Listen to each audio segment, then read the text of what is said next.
দেখেন গরুর পূজা কিভাবে শুরু হয় পৃথিবীতে প্রথম।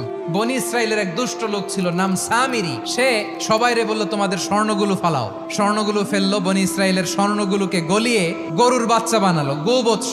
জিব্রাইল আলাইহিস সালাম যে জামিনে এসেছিলেন, ওই ফেরেশতার পায়ের নিচের একটু মাটি সে বুদ্ধি করে প্যাকেটে রেখে দিছিল। স্বর্ণ দিয়ে বানানো গোবৎস গরুর বাচ্চার গায়ে যখন সেই মাটি ছুঁড়ে দেয়া হলো, এখন বাছুরের ভেতর থেকে ভ্যাঁ ভ্যাঁ আওয়াজ আসতেছে। কি আসতেছে? সবাই তো অবাক। সামিরি বলে, আরে তোমরা যে 70 জন দিয়ে মুসা আলাইহিস সালাম রে পাঠাইছো ওইদিকে, এত ঘুরতেছে, আল্লাহরে খুঁজে পায় না, আল্লাহ তো এটার ভিতরে ঢুকছে। নাউজুবিল্লাহ, এটার ভিতরে সেজদা দাও। এই সেজদা দিয়ে গেল। হারুন আলাইহিস সালাম তাদেরকে বুঝালেন, শিরক করো না, আল্লাহরে ভয় করো। শুধু এতটুকুই তিনি বুঝালেন, দাওয়াতি কাজ পালন করলেন, কিন্তু প্রতিরোধ করেন নাই। এই ঘটনা থেকে শিক্ষা কি? শিক্ষা হচ্ছে, আপনি শিরকের আড্ডাখানা দেখলেও বৃহৎ স্বার্থে তাওহীদের দাওয়াত দিবেন, প্রয়োজনে আপনি ঐক্য নষ্ট করবেন না। সুবহানাল্লাহ পড়বেন না?